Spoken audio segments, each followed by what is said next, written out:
Rasulullah Shallallahu Alaihi Wasallam bersabda, salah satu yaumal kiamati ala kasibin min miskin aswada, la yu'awinuhum hisabun wa la yanaluhum faza'un hatta yufraqa mimma bainan nas.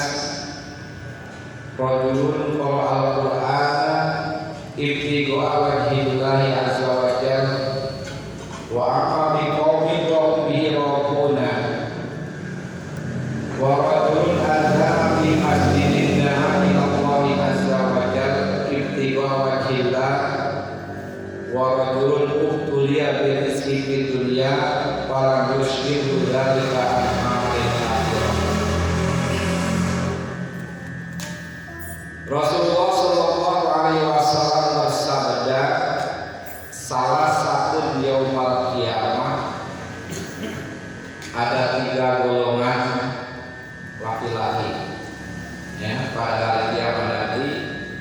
Ala kasibi min miski aswada, mereka berada di padang mahsyar, tapi mereka terpisah, yaitu di tumpukan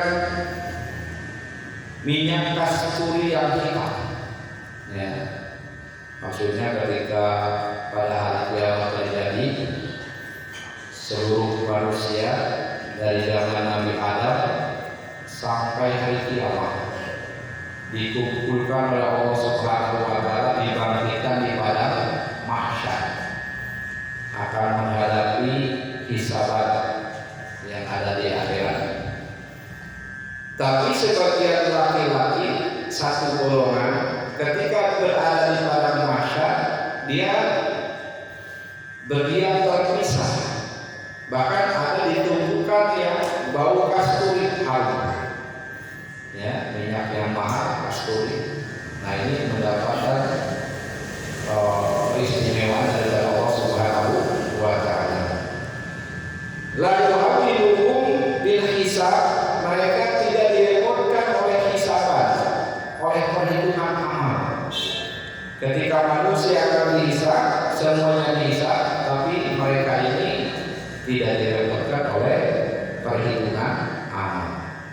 Walaya lalu wajahum, dan mereka tidak dilanda keterkejutan.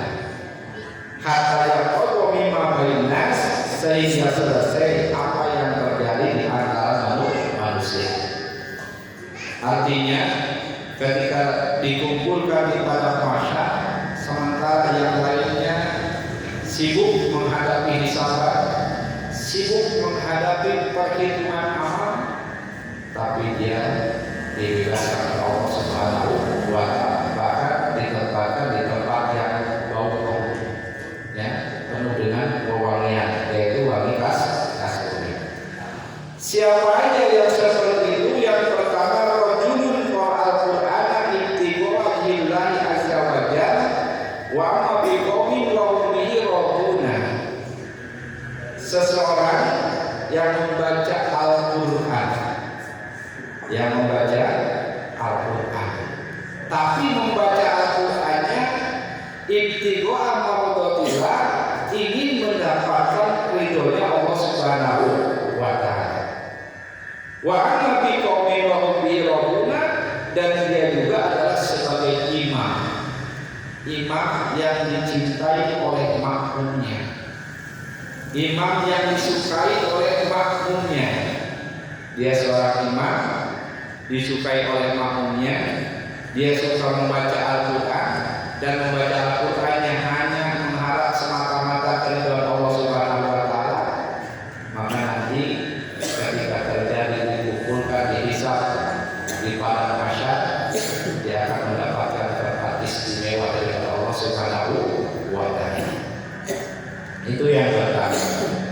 Yang kedua, wa rajulun azana fi masjidin da'a ila Allah azza wa jalla ibtigha wajhillah.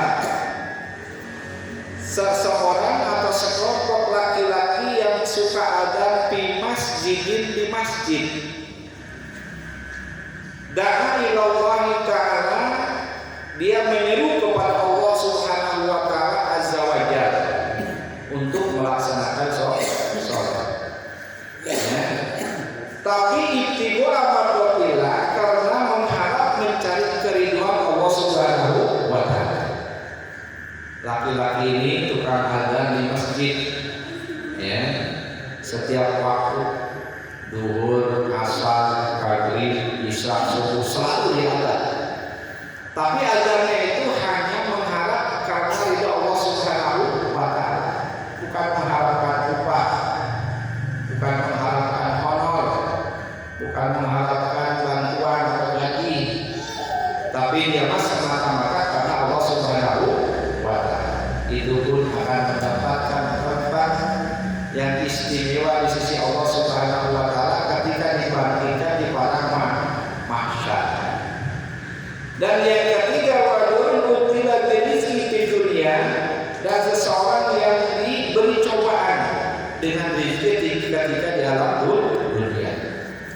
Artinya orang ini ketika di alam dunia rezekinya pas-pasan, ya, rezekinya pas-pasan, dicoba oleh Allah Subhanahu wa taala.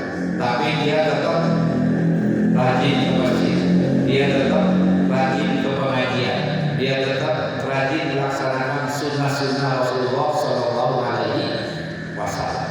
Itu pun mendapatkan tempat yang istimewa nanti di padang mahsyar.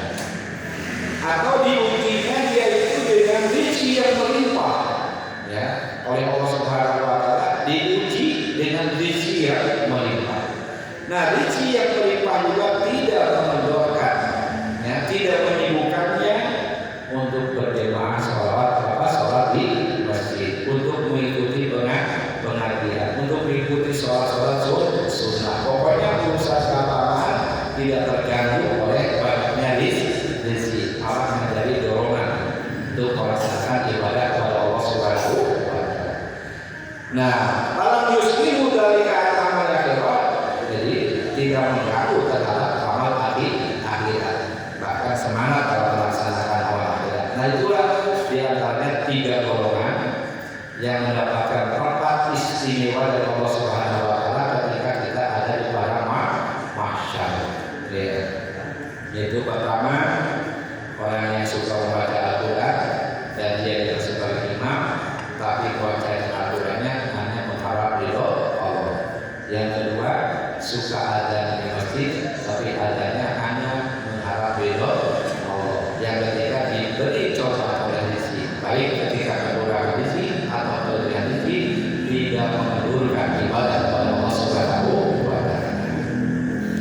Para hadirin kaum muslimin rahimahullah, Rasulullah sallallahu alaihi wasallam bersabda, la yasma'u nida'al mu'adzin jinnun wala insun wala syai'un illa syahida lahu yaumal qiyamah. Ya. Tidaklah jin dan manusia dan sesuatu mendengar panggilan muadzin illa syahida lahu al-qiyamah, terkecuali atau melainkan mereka jadi saksi nanti pada hari kiamat. Ketika kita beradzan, ya, adzan mau apa? Panggilan sholat. Kemudian sampai terdengar, ya, berapa kilo, baik oleh manusia atau jin ataupun apa aja yang mendengar adzannya, maka nanti di akhirat nanti dia menjadikan saksi bagi kita bahwa kita itu adalah tukang adzan, gitu ya. Jadi semuanya jadi saksi.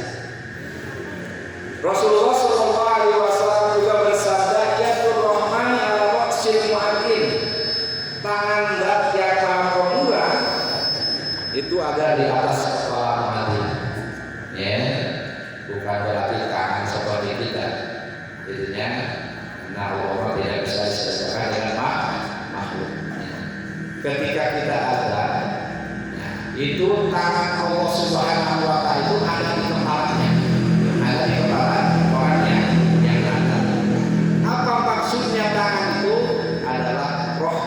khusus dari Allah Subhanahu wa Ta'ala. Dia akan mendapatkan rahmat khusus dari Allah ketika kita adanya mengharap ridha Allah Subhanahu wa Ta'ala. Jadi dia rahmat ala Rasulul Mu'adzim, rahmat Allah yang khusus itu ada pada tangannya, ada pada kepalanya orang yang ada. Dan ada yang mengatakan mengenai tafsir firman Allah Azza wa Jalla, wa man ahsanu qawlan mimman da'a ila Allahi wa 'amila shalihan. Ya. Jadi siapakah yang lebih baik perkataannya daripada orang yang menyeru kepada Allah dan mengerjakan amal soleh. Nah ini sebagian ulama menafsirkan bahwa turunnya ayat ini adalah berkaitan orang yang ada. Para hadirin kaum muslimin rahimahullah, ulama fikih memberikan beberapa syarat sehingga orang itu bisa jadi muadzin. Jadi tidak semua orang jadi bisa muadzin, ada syaratnya, ya. Mana di antaranya syarat orang yang ada, ya.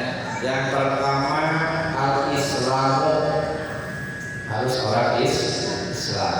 Jadi walaupun orang kafir apa ada tetap aja dia tidak sah adanya karena bukan orang Islam, ya.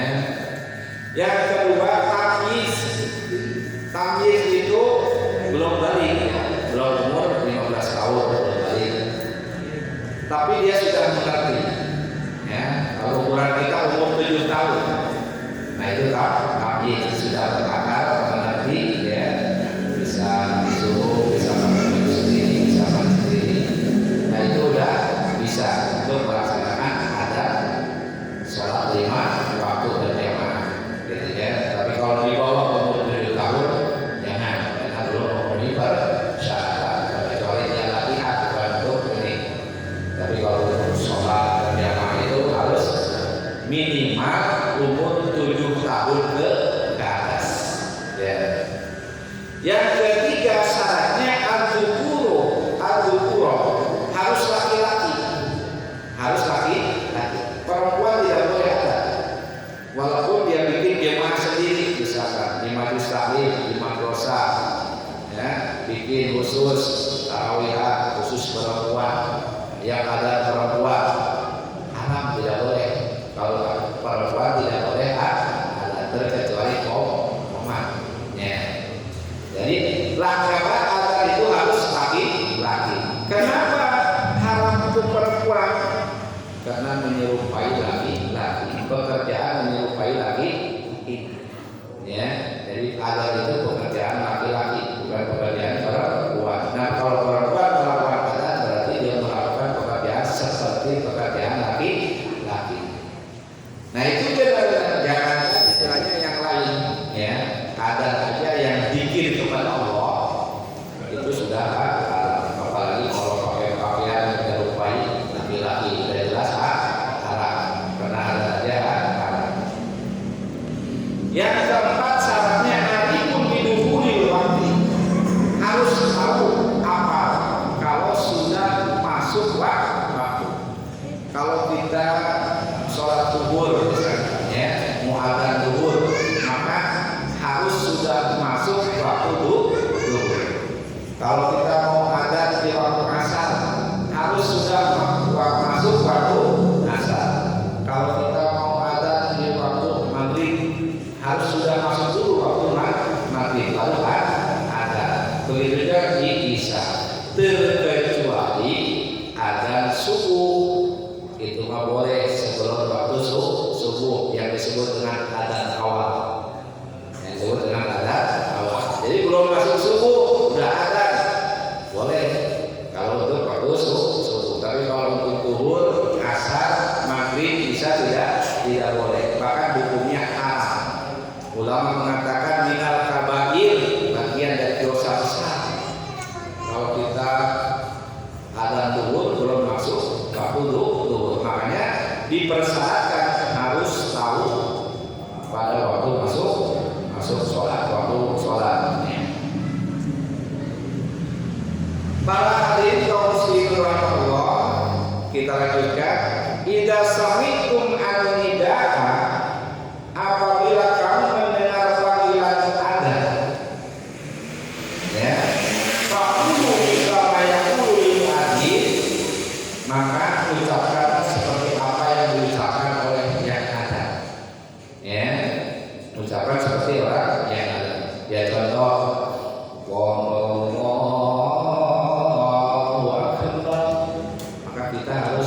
ikuti Allahu Akbar, Allahu Akbar.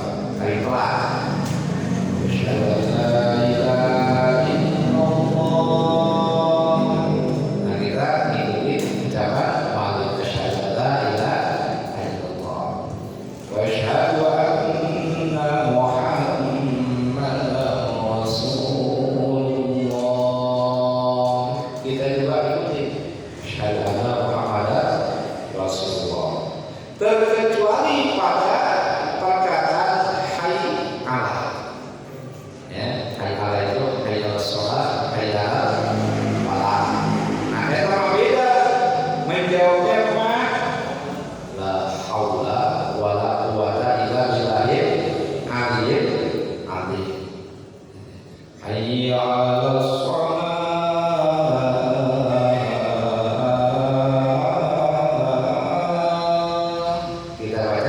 Kita jawab la haula wala quwata illa billahil aliyyil azim. Hayya 'alal falah. Jawab la haula wala quwata illa billahil aliyyil azim. Allahu akbar, Allahu akbar. Nah, kita menjawab antaranya sunnah kita menjawab orang yang adzan, biasanya. Nah, dibedakan tadi hayy ala sholat dan hayy ala falah, jawabnya adalah la haula wala quwata illa billahil aliyyil azim. La haula, tidak ada kekuatan, tidak ada daya dan kekuatan illa billahi, kecuali atas pertolongan Allah al-azim yang maha agung. Itu adalah arti daripada la haula wala quwata illa billahil aliyyil azim. Dan pada ucapan muadzin waktu iqamah, makanya qawal itu jangan cepat-cepat, karena biar yang mendengar menjawab, ya. Jangan terlalu cepat supaya yang mendengar itu menjawab. Nah, seperti tadi bacaannya sama, jawabannya sama, terkecuali pada qad qamatis shalah, qad qamatis shalah. Ya, artinya sholat telah didirikan. Nah, kita pada apa kita jawabnya aqamallahu ma'adatis samawati wal ardh. Aqamallahu ma'adatis samawati wal ardh. Allah mendirikannya, Allah menyegarkannya selama ada langit dan bumi. Artinya sholat itu, ya, didirikan, dikekalkan selama ada langit dan bumi, terus ada yang sholat, ya.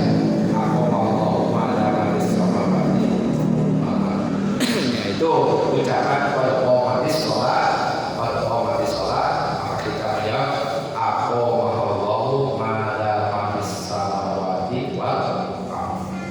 Jadi komatnya jangan terlalu cepat-cepat supaya memberi kesempatan kepada yang mendengar untuk menjawabnya.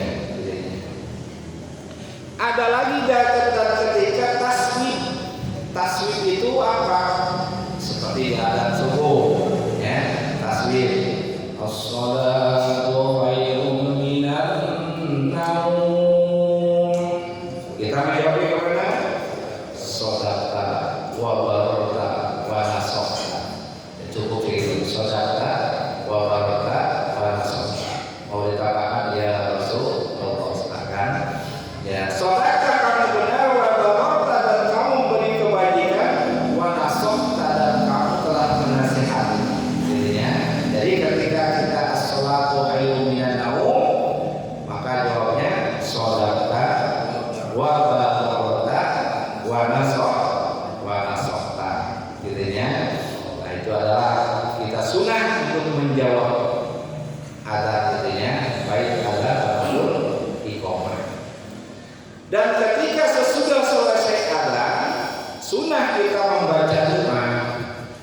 Allahumma rabb hadhihi da'wati tammah was-sholatil qa'imah ati sayyidina Muhammadan wasilah wal fadilah wa darajatan rafi'ah wa ba'asil maqam mahmudal ladzi ma'aka innaka la tuhibbul mi'ad.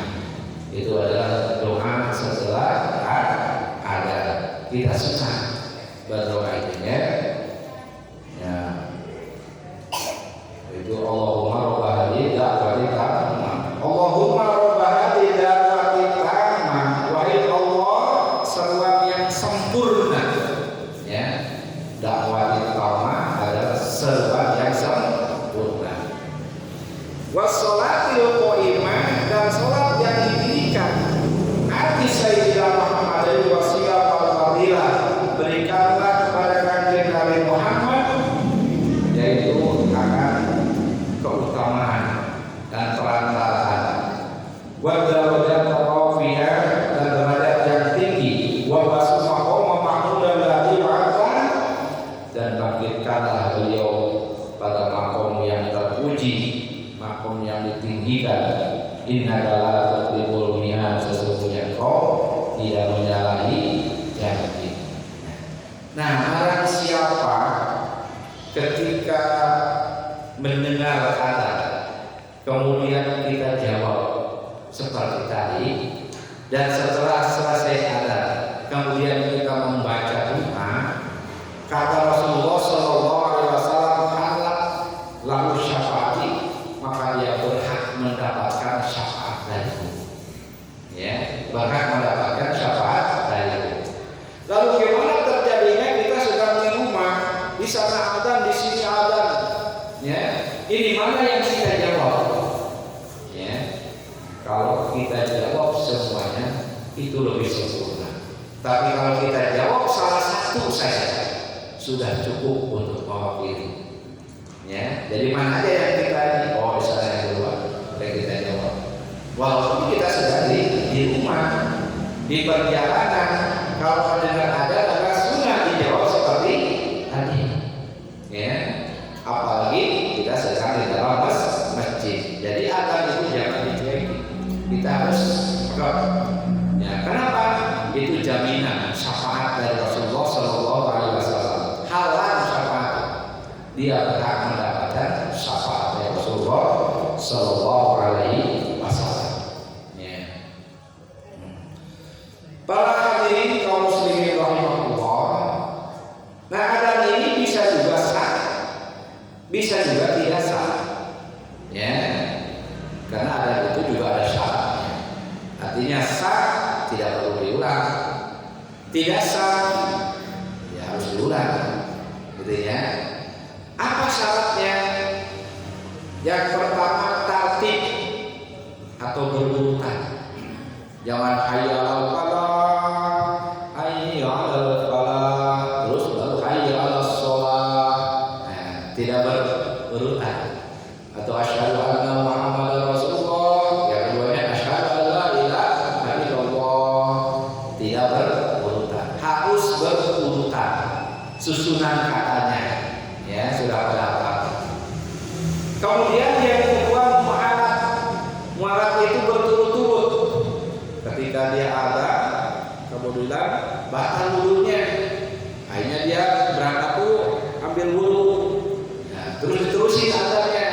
Nah intinya, nah itu tidak sah karena tidak mu'alat, tidak berturut-turut, ya tidak berturut-turut, ya intinya.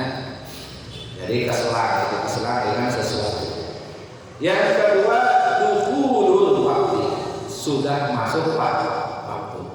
Kalau kita zuhur mau ada zuhur harus sudah waktu sudah masuk waktu zuhur dan sebagainya. Terkecuali adzan subuh boleh sebut waktu. Ya, sebut adzan awal. Tapi ketika sudah masuk waktu ya ada lagi. Artinya tadi hanya ada membangunkan. Yang keempat, fi qaulihi bin wahidin, harus sendiri. Orang adat itu harus sendiri. Misalkan orang adat nggak kuat, diterusin sama temannya, akhirnya itu nggak bisa, tidak sah. Ya udah kalau kamu nanti gantinya dari awal lagi, bisa. Jadi nggak bisa satu adat untuk dua orang. Ya. Kemudian qauluhu bil arabiyah, adat itu mesti harus pakai bahasa Arab. Nggak boleh diganti pakai bahasa Indonesia, diganti pakai bahasa Jawa, diganti pakai bahasa Inggris, misalnya. Jadinya tidak bisa, harus pakai bahasa Arab.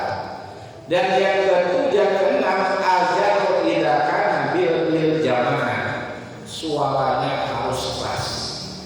Kalau untuk adzan berjamaah, karena kita sholat sendiri pun di rumah sunat adzan, ya. Tapi tidak perlu keras. Tapi kalau khusus sholat untuk berjamaah harus dikeraskan, ya, adanya harus keras. Para hadirin kaum muslimin rahimahullah, di zaman Rasulullah SAW ketika belum ada adzan, ya, dulu sebelum ada adzan, di zaman Rasul, para sahabat itu berunding, musyawarah. Ini kira-kira yang pantas kalau untuk mengumpulkan orang untuk sholat itu seperti apa? Ya, berunding, ada yang mengusulkan, kita pakai trompet aja. Waduh, pekerjaan agama lain gitu ya. Saya pakai lonceng aja untuk gereja gitu ya. Kita nyalain api saja. Itu mempengaruhi orang manusia punya api. Tidak ada kesepakatan di antara para sahabatnya. Akhirnya tertidur para sahabat. Nah, ketika ketiduran tadi, ada salah satu seorang sahabat yang bermimpi diajarin adzan. Nah, hasil mimpinya itu dilaporkan kepada Rasulullah Sallallahu Alaihi Wasallam dan diterima oleh Rasulullah Sallallahu Alaihi Wasallam. Dan dia mengusulkan diri, mengajukan diri untuk jadi muadzin, tapi ditolak oleh Rasulullah. Kenapa? Karena suaranya kecil. Akhirnya Rasulullah SAW menunjuk Bilal. Jadi menunjuk Bilal untuk jadi tukang adzan karena suaranya keras dan suaranya merdu Bilal itu. Jadinya maka yang pertama kali adzan itu adalah Bilal. Maka sering katalah kalau ada yang adzan siapa Bilalnya gitu. Siapa Bilalnya? Padahal itu nama orang yang dulu pertama kali adzan di zaman Rasulullah Sallallahu Alaihi Wasallam. Ya. Jadi ditunjuk oleh Rasulullah yaitu Bilal untuk melakukan adzan karena dia punya suara yang keras dan juga suara yang merdu. Para hadirin kaum muslimin rahimahullah, para ulama menjelaskan adzan ini bukan hanya untuk sholat, ya. Berdasarkan dari hasil penelitian dari melihat hadis-hadis Rasulullah Sallallahu Alaihi Wasallam, ternyata adzan itu bukan berfungsi sebagai pemanggil seruan untuk sholat. Nah, adzan ini gunanya bukan hanya untuk sholat, tapi juga untuk yang lain. Yang pertama, adzan bisa digunakan untuk orang yang berduka cita, orang yang sedih, kehilangan barang atau kehilangan sanak saudara, ya, bisa dibantu di telinganya adzan, ya, supaya meringankan kesedihannya, gitu. Yang kedua juga adzan bisa digunakan di telinganya orang yang kesurupan, ya. Lalu kamu masuk setan, gitu ya. Oh, dari orang dari siapa? Udah adzan aja di telinganya ada, tapi jangan keras-keras, si ngamuk, ya, adzannya. Ya. Yang ketiga al-ghadban, orang yang sedang marah besar, ya. Kita harus terus, kita itu kemudian kita adzannya, ya. bisa. Wa man sa'a khuluquhu bin insanin aw bahima. Ada orang yang perangainya jahat, otaknya jahat, karakternya jahat.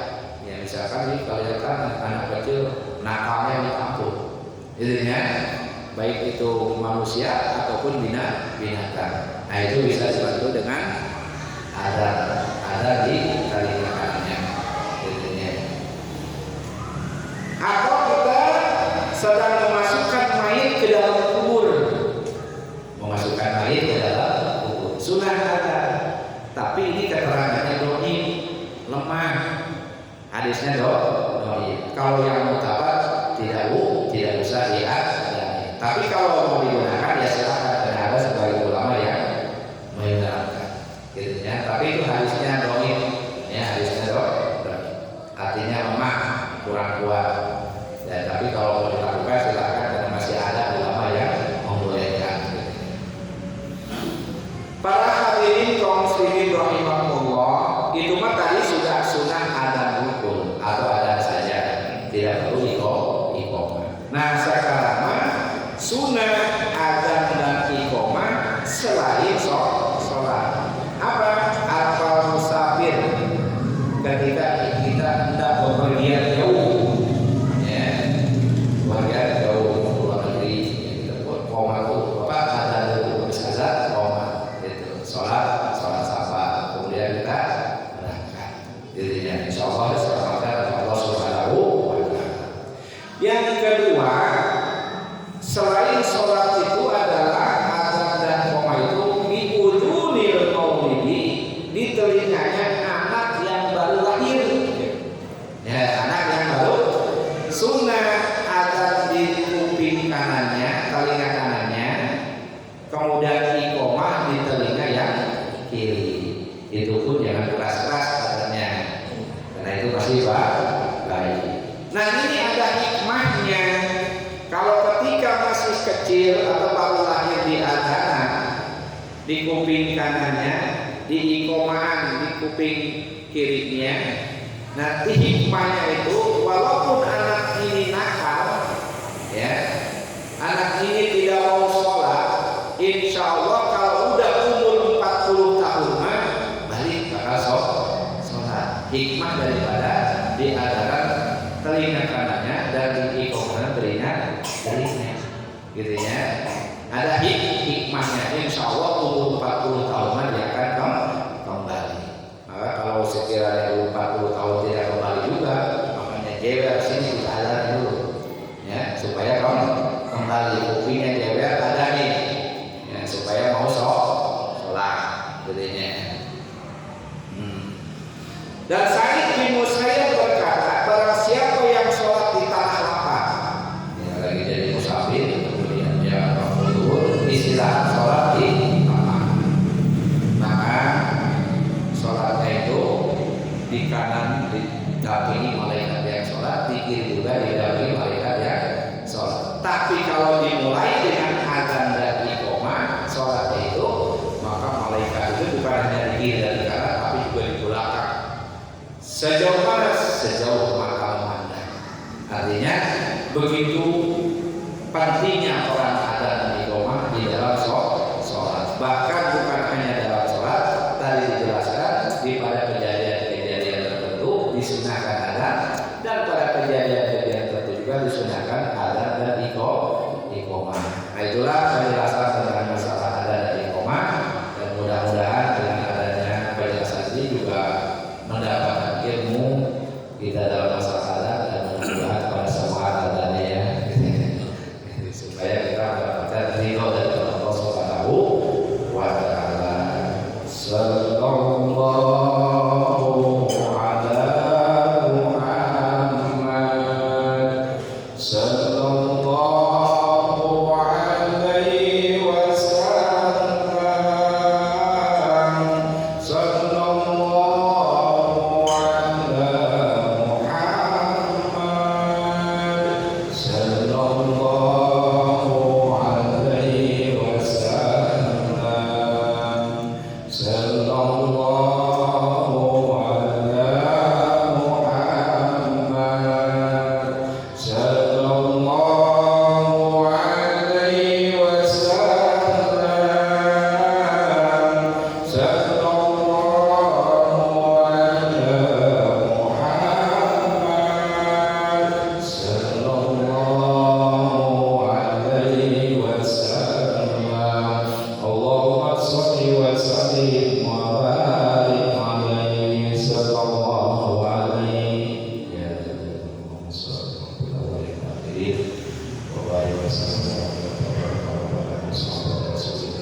Allahumma shalli ala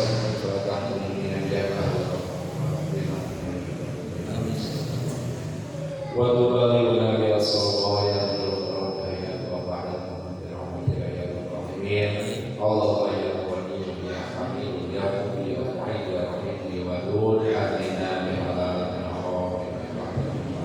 halal